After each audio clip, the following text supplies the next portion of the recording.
Microbes, have been around longer than anything else on earth. Longer than you can actually think of, longer than all of us, longer than even dinosaurs who are, extinct and then they lived long time back. Microbes were the first ones to set foot on planet Earth, much before we did. That's around 3.5 billion years ago. We came in just 100,000 years ago. And now, get ready for some news, big news.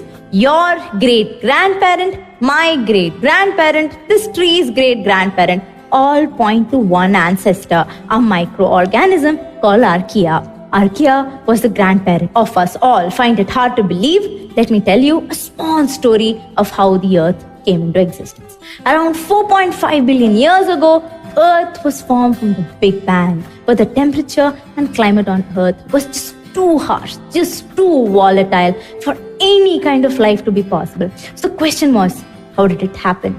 The surface of Earth has cooled a lot since then. And now, if you still take a trip to the center of the Earth, you will see a boiling reminder of the history of the Earth as it first was. Volcanic, bubbling, high temperatures that can melt a body in seconds. Around 3.5 billion years ago, the Earth cooled a bit enough for water to form from vapor. Some organic molecules came together, and what we first thought was the instance of life happened. We don't know how exactly it happened, but we know that it did. Life happened. This is probably not life as you think of it, with some genetic material, group of organic molecules clumped together, held by a membrane. That made life the first life, archaea. Archaea is found even today in some of the Earth's most volatile places like hydrothermal vents, hot geysers, oil wells. What we all suppose is that archaea seemed to love that climate the best. From archaea came the bacteria and then other single-celled organisms that we lovingly call prokaryotic. Prokaryotic because prokaryote means before nucleus. And these single-celled organisms were so primitive that they did not have a nucleus.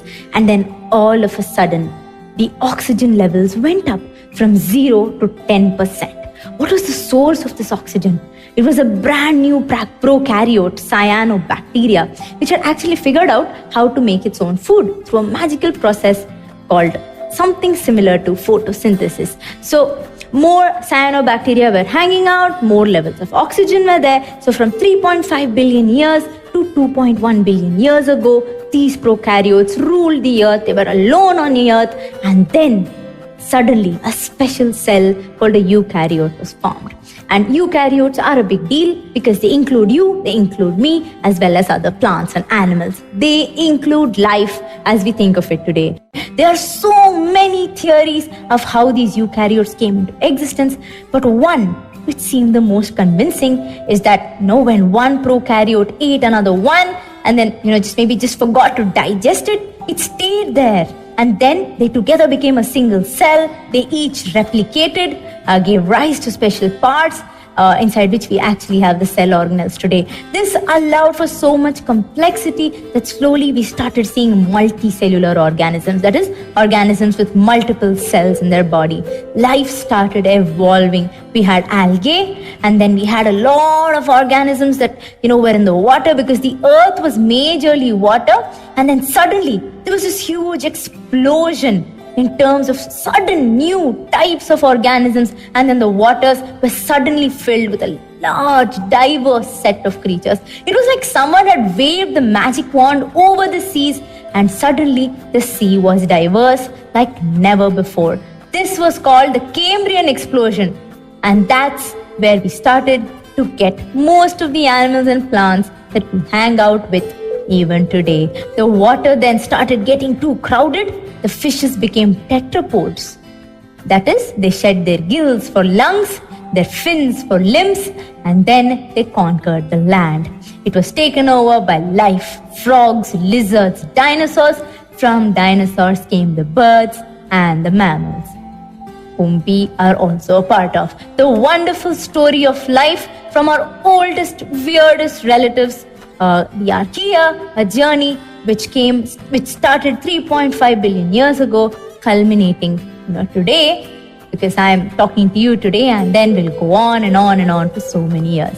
So, if you imagine Earth began as a single day, microbes appeared at 5 a.m., dinosaurs appeared at 10 p.m., and human beings appeared seconds before midnight.